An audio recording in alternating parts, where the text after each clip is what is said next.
Hello and welcome to Morning Brew on Labour Social. It is Thursday, the 28th of December, 2023. We've only got a few days left of this year. I hope you're having a good time, no matter what you're up to. I don't know what's happening with my chat window here. Normally, it doesn't say skip to chat at the very bottom. I'm just going to move it down a little bit. There you go. That's better. Actually, move it across. Okay, so, there we go. Right. So what I want to talk about today is, first of all, the Tories' plans for this March the 6th budget. Yay! Just what you want to hear around Christmas time. Woo, let's talk about the budget. So the thing is, what the Tories want to do is they want to try and trip Labour up by holding Labour to the fact that they've said that there's going to be no new tax increases under Labour when they get in the next election, which looks incredibly likely considering Labour are still 20 points ahead in the polls. I mean, obviously the polls will narrow close to the time, but as things stand, the Tories stand to lose hundreds of MPs and take that number down, the overall number down, to just 149. That's based on the latest polls. Obviously, 149 MPs, Tory MPs, is still 149 too many, but, you know, I'll take it. Apologies to anyone who lives in a constituency where the Tories will actually win in the next election. Anyway, so what the Tories are trying to do in this March budget is they're going to cut taxes, and then when Labour are forced to reinstate those taxes a few months later, the Tories will say, you said you were going to raise taxes, and then you did. It's a dirty Tory trick, because that's all the Tories have. Dirty Tory tricks, because they're dirty Tories and tricksters. So this is a huge problem, obviously a bit of a headache for Labour, but let's have a look at what the Tories are actually proposing to do. They want to reduce the current rate of inheritance tax from 40% to 20%. On everything you inherit over £500,000. From your parents, over £500,000, you get to inherit tax-free. Tax-free. No tax whatsoever, £500,000. And yet, for some people, that doesn't seem reasonable enough for them to get £500,000 for nothing, for doing nothing, for literally winning life's lottery, for having really stinking rich parents. Hurrah! So they want more. So of the money after that first tax-free gift of £500,000, £500,000, which would probably buy, I know people say, but houses are expensive in London. Yeah, if you want a really big house, it's going to be more than that. But generally speaking, most houses, the average house price, you'll be able to buy a house for that. You'll be able to buy 2 houses for that, especially here in Durham. Durham, you could buy bloody 5 houses for that, to be honest with you. You're staying in one of the terraces near here. So it's an obscene amount of money to get tax-free. But that's the system, and that's fine, okay? Up to £500,000. But then anything after that gets taxed to 40%, which I think is fair. Maybe there's an argument which Martin Lewis, money saving expert, makes, which there should be a ramp up to it rather than just like 40% step. But it's not like you're paying 40% on the first £500,000. You get that for free. The next £500,000, the next 17 million, the next 17 billion, you should pay 40% tax. Now, instead of doing the moral thing, the right thing, the thing that we all think that they should do, which is to close the loopholes to ensure people like the son of the Duke of Westminster doesn't inherit 11 billion pounds from his dead father and not have to pay any tax on it whatsoever. That's not right. That is not right by any stretch of the imagination. And all these people say, I worked hard for me money. All these entrepreneurs, all these writers and creative people and actors and MPs, politicians, just have a look whether they have rich parents or not. Just go to privateschoolmafia.com and just see just how many people hog those top jobs. That means that the rest of us don't stand a chance. We could be incredibly talented at a top elite sport. We'll never know. I'll never get to see how good I was at yachting. I don't have the money. I'll never get to see how good I am at Formula One. I don't have the money. If you've got money, you've got a parent who's willing to invest literally millions of pounds in you, then maybe you can do those top sports. Maybe you can go into politics. All of the leaders of the big uh, parties in the country, Labour, Tories, Lib Dem, I'm not sure about Plaid Cymru actually, but definitely the SNP, they all went to private school. All the leaders all went to private school. I know with Keir Starmer, he started off at a grammar school and it became private while he was there and he didn't actually have to pay fees, which is fortuitous. But the point remains that there is a two-tier system for private school kids and then the rest of us. And there is, and we can't deny that. And then this is a gift to the rich. It's like, here you go. Have some money for doing literally nothing. Have some money because daddy died. You know, the same daddy that packed you off to boarding school for 7 years of your life where you got horribly abused. But, you know, it made a man of you and not a complete psychopath. Honestly, that didn't happen to a lot of kids who then grew up to be really horrible people in later life. Like Suella Braverman or Kemi Badenoch or Rishi Sunak or Boris Johnson or David Cameron or Gideon Osborne, or George Osborne as he's known to his friends. The list is a long one. There are 700 people on the privateschoolmafia.com list. However, over 700. However, some of them are all right. So I don't want to say that everyone who goes to private school turns out a wrong un, and there is a disclaimer on the website saying such. Some of my friends went to private school. Some of the people I work with went to private school, and I know that, and I still, respect them and love them, and they're awesome people. But it's got to stop. It's got to stop. We can't go on like this. And the Tories are putting in these tax cuts for the rich. And I'm gonna show you the front cover of some of the newspapers and their reaction to this, because I think that it speaks a lot to the mentality of the people writing these newspapers, a lot of whom were born rich, and the people who read the newspapers who aren't necessarily rich, but probably think they are. So here we go. We'll jump into the Daily Express here. They've got something about Dame Esther, who is dying, unfortunately, which is sad. And also Taylor Swift has revived vinyl sales. I think this is the third year in a row that she's been the best-selling vinyl artist in, I don't know in the world, but definitely in Britain. So look what Taylor Swift did for vinyl. That's a pun on one of her songs. Look what you made me do. Travellers told delay plans amid storm and rail chaos. We'll get onto this later in the show because we want to talk about climate change and how it's fucking things up for everybody. We've got the Times there. Labour will promise big expansion of childcare, which is wonderful news. If you read that, they want to put kids under 5 into primary care while their parents are working, which is a great idea, and I hope that it happens and goes ahead. Okay, so the Daily Mail it's got a little a love boner for the rich, obviously, because everyone who reads the Daily Mail is a frustrated millionaire. And basically, Chancellor sets March 6th as a vital date, as a vital pre-election budget. Mail reveals radical blueprint to take fight to Labour.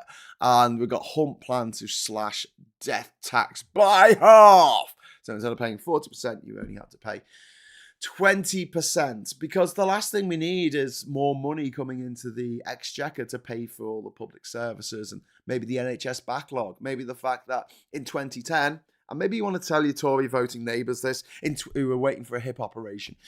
In 2010, no one was waiting more than a year for an operation. Nobody, not a single person was waiting more than a year for an operation on the NHS. Now, hundreds of thousands of people are waiting for more than a year. So they're having to live in pain, especially elderly people who have got pain in their legs, pain in their backs, pain in their hips, pain in their knees. They are living in pain for months and months, 18 months. People are waiting to have an operation because of the Tory backlog. And they're torturing their own citizens. That's what the Tories do. They torture their own citizens. So instead of taking money off the rich and using it to fund the speeding up of the process of people having operations, instead they are coming up with wizard wheezers for cutting tax for the rich, which is absolutely disgusting. And there's an interesting story here in the Guardian, which is about the Met, which is something that I will come on to in a moment. Rishi Rich helps the rich get richer, which is pretty much the headline of this video. Same out of touch Tories. Now, I hope this is the attack line that Labour go for, because the amount of people who have to pay inheritance tax is very small. However, the amount of people who think they have to pay inheritance tax is very big. It's a bit like ULEZ in that way. I was talking to some friend of mine yesterday, and they were like, "Oh yeah, if your car's more than 10 years old, you're fine." I'm like, if your car's more than, unless your car's like 20 years old, you're fine. Any car made after 2005 is fine. Any petrol car, anyway. Your diesel, a bit more trouble, but any petrol car made since 2005, and some made before 2005, are not covered by ULEZ. In the same way, inheritance tax isn't going to hit the vast majority of people. They just think it will, because they don't know. They look at it, I think it's 370,000 that you can inherit tax-free.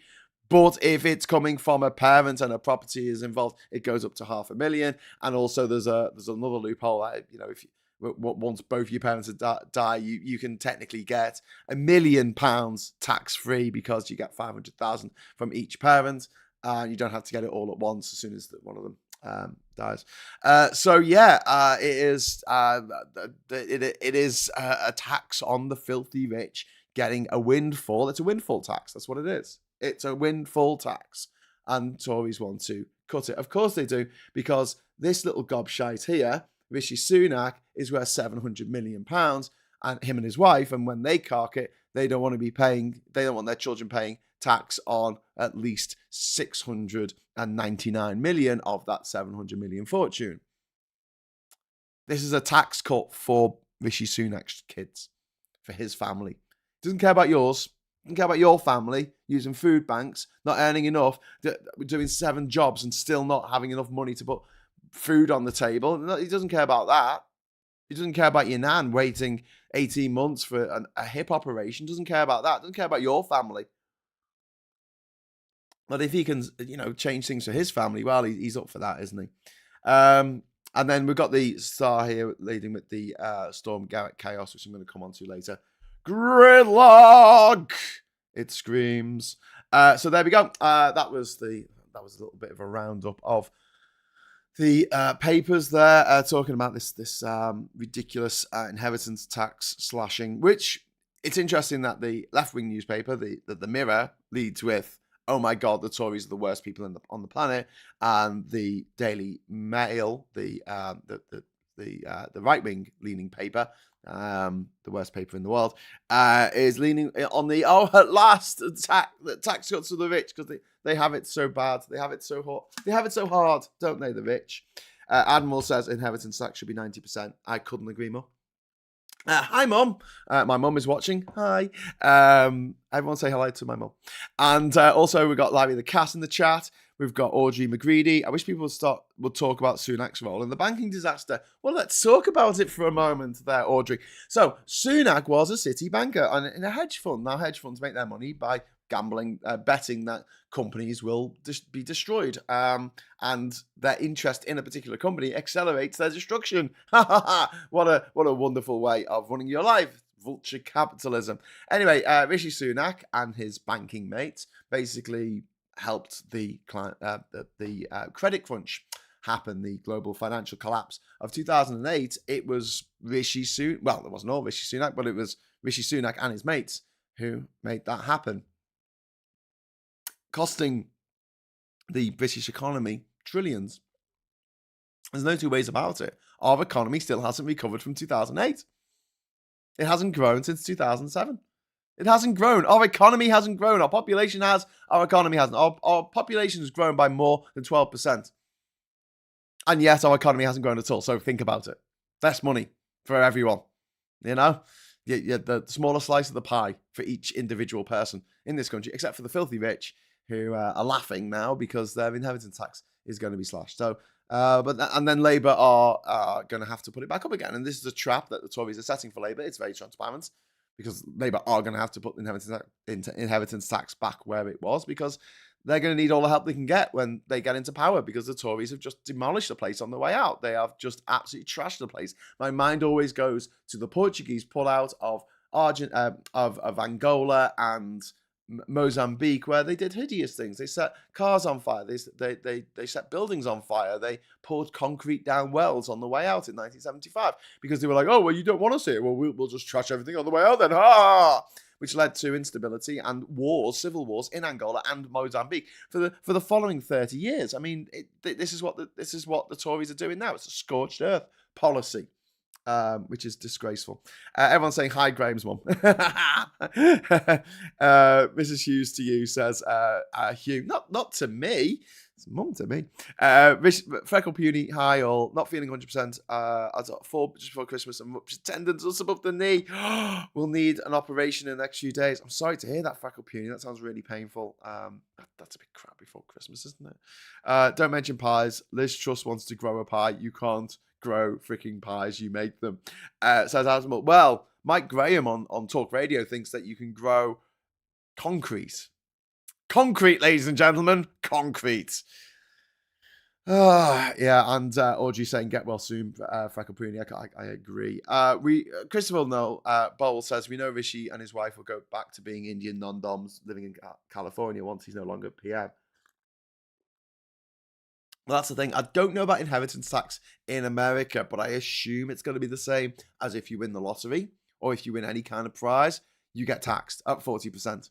So if you win big, if you win a cash prize on Jeopardy in America, if you win 10 grand, you've got to give something like 4 grand. I don't know the exact figures, but you have to give something like 4 grand of that to the IRS. Whereas in the UK, when you win a prize, it's down as a prize, you won it, and you get to keep all the money. That goes for if you win on the horses, or you win on a game show, or you win the lottery. You get to keep it. And then it's up to you what you spend it on. Thank you so much, Gary, for the £5 super chat. It's Christmas after all. To be fair, he was a T-boy during the crash, and he's progressed to being a waiter now, returning to the USA in disgrace. Well, yeah. So what I think he's going to do is probably leave his financial dealings in the UK, but live in America. And then fill out a form saying he's earning no money in America, so he doesn't have to pay tax there. The weird thing about American tax law is, so if I went to live in Panama full time, got residencia over there, and was earning money over there, running an eco retreat or something like that, then I wouldn't have to pay any tax in the UK on my earnings because I wasn't working in the UK. However, if you're American, the IRS follow you around the world. Like if you're earning money in Dubai, it's supposed to be tax free. I mean, people get around it, but you're supposed to be paying tax on that if you're an American citizen. And one of the reasons why Boris Johnson gave up his American citizenship, because he was born in New York, he has the right to American citizenship and to run for president if he wants to. Oh my God. He even answers American citizenship because he didn't want to pay tax. And he was fed up with filling out the forms every year. Well, I doubt he did, but his dad's accountant was fed up with filling out the forms each year to say, I'm earning no money in America. Well, maybe he has, because he'll go over there to do a talk. And people pay $1 million. $1 million! To hear him talk. God. I'm just jealous. Wes says he grows bushes out of brutalism. Imagine people paid $1 million to hear me talk. Bloody hell. Be the richest man on earth. Freckle says thank you for the kind words. Yeah, I hope you get the operation soon and get your knee sorted. To be American, you have to pay tax no matter where in the world you are. Yeah, I know it's kind of crazy, isn't it? Some US state is allowing Trump to stand there. Forget which. Illinois, I think it's Michigan.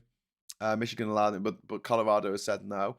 But this is for the primary, and the Michigan statement. Statement? That's not the right word, is it? The judgment, I think, from Michigan. I guess one of the courts in. I don't know if it was the Supreme Court, but it was one of the courts in Michigan. Said, well, this is the primary. It's got nothing to do with us. But on the actual ballot, there could be a question mark there, which. In somewhere like Colorado where they're going to vote for Biden anyway, it's not going to make a big difference. But if some other states come on board with this idea that he shouldn't be on the ballot, then he's in a lot of trouble, because if it goes up to the Supreme Court and the Supreme Court say, well, yeah, you did take part in an insurrection, and yeah, we do have this insurrection clause in the 14th Amendment saying that you shouldn't actually be allowed to run as president if you've, mounted an insurrection against the United States, which is what Trump did. And then you got these dickheads saying, oh, but you've got to let the democratic process, run itself. He's got to be defeated in the polls, not in the courtrooms. It's like, he did get beaten in the polls, and he mounted an insurrection. He didn't accept that he had been beaten democratically because he didn't give a shit about democracy. He sent out a thing yesterday, a word cloud of all of the things that the next Trump administration was going to bring. And the biggest word in the middle was revenge. And then underneath the word revenge in this word cloud was dictatorship. I mean, for God's sake, America, like, he actually tweeted that. Well, he put it on True Social. He sent it out and went, hey, look at this word cloud. Oh my God. Terrifying. Given Starmer's insistence on remaining outside the single market, very anti-growth, Labour will be particularly dependent on raising taxes. Let me just talk about that for a moment. First of all, cards on the table, mug on the table. I have no special secret insider knowledge about all this. I honestly don't know, okay? But here's what I would do if I was Starmer. Every time someone asks me about rejoining the EU, I would say, we're not even thinking about it. We're not even thinking about joining the single market. And the reason I'd say that is because I would have done a deal with, or at least had a conversation with the likes of Macron and the leaders of Germany and Spain and Italy.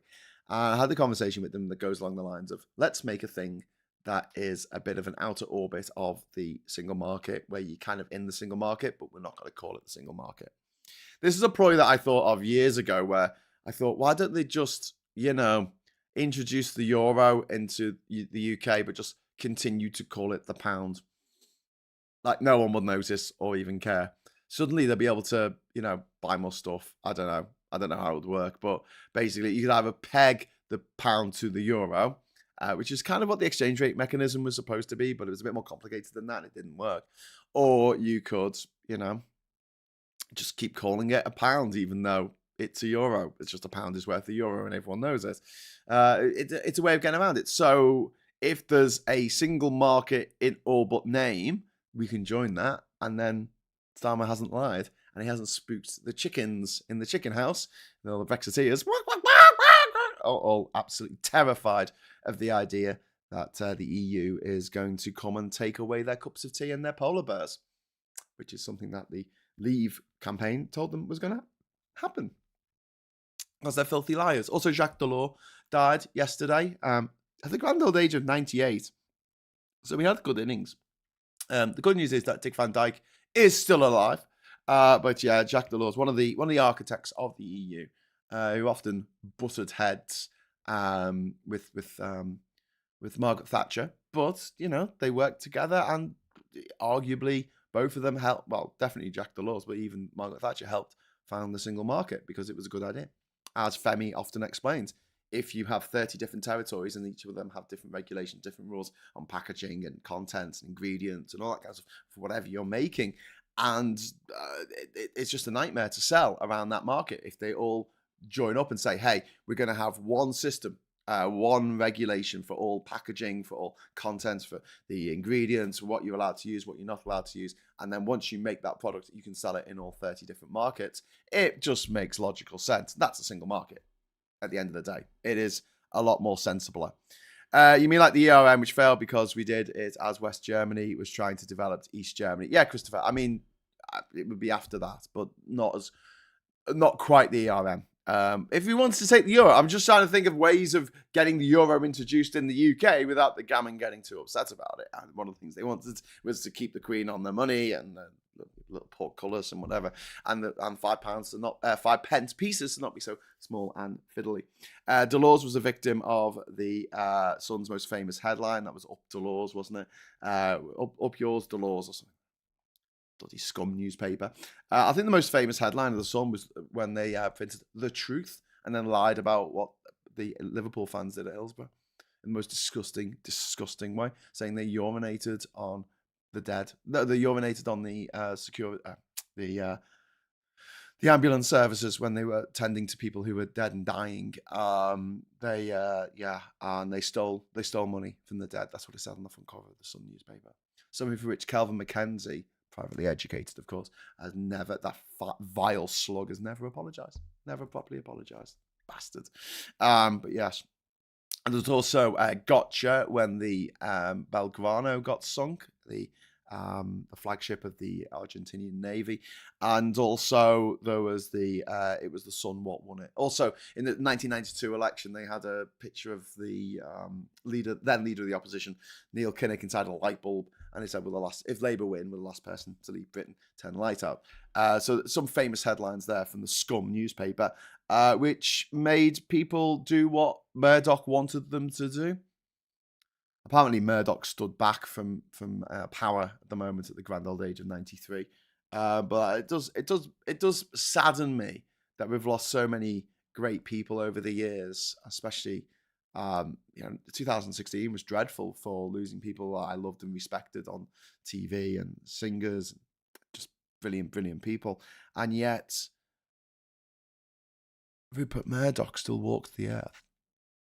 Anyway, I'm just going to go on to the last few things I want to talk about. I've only got a minute left.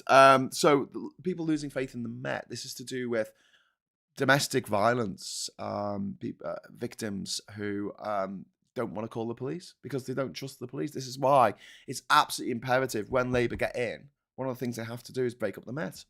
That's it. Just break it up.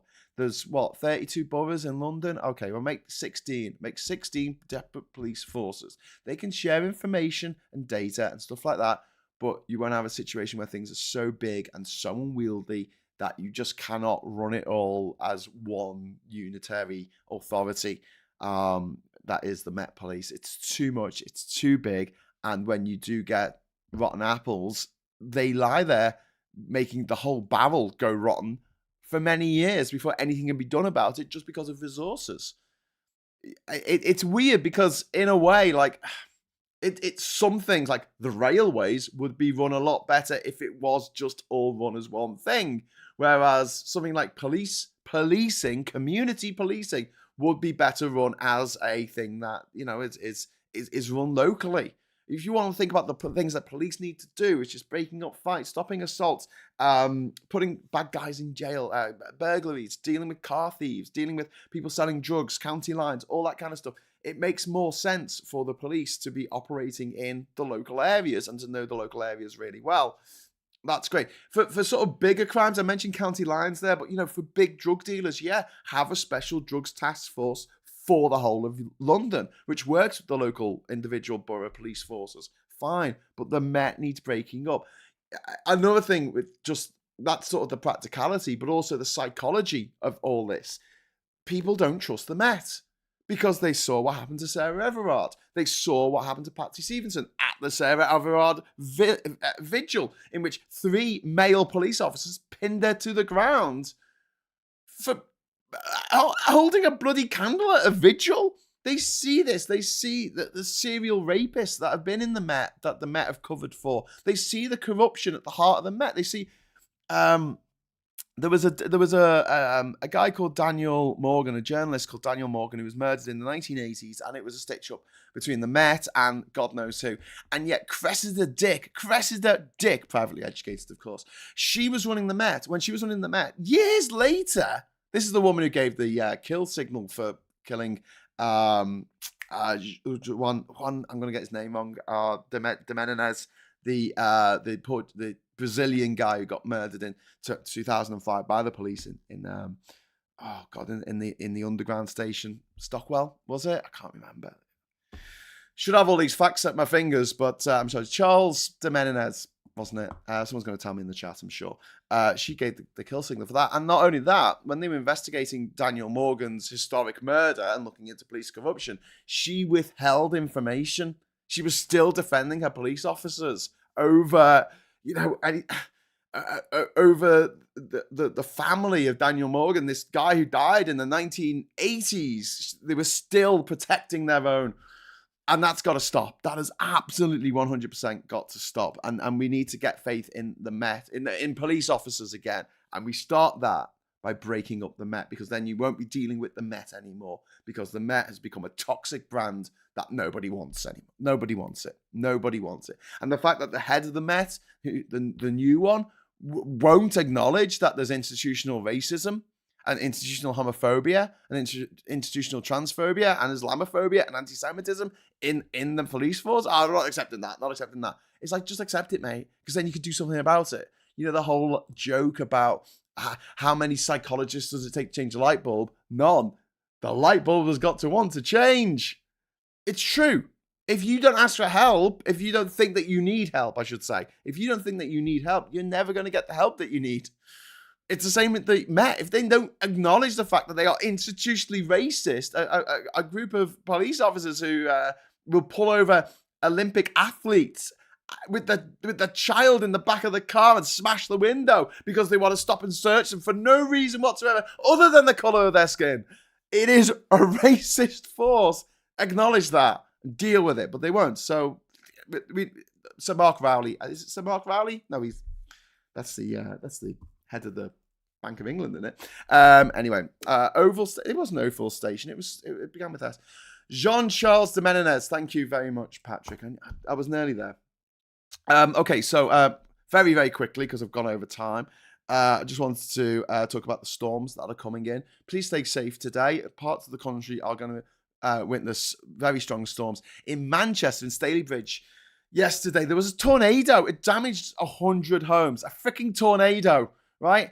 And I want you to do something for me. If you meet someone who doesn't believe in climate change, just show them the wind. Okay, take them out into the wind and say, do you remember having this many storms this often in the UK in winter? Because I don't. I remember having like one in 1987, which nearly killed Renee from Hello, but that's about it, you know.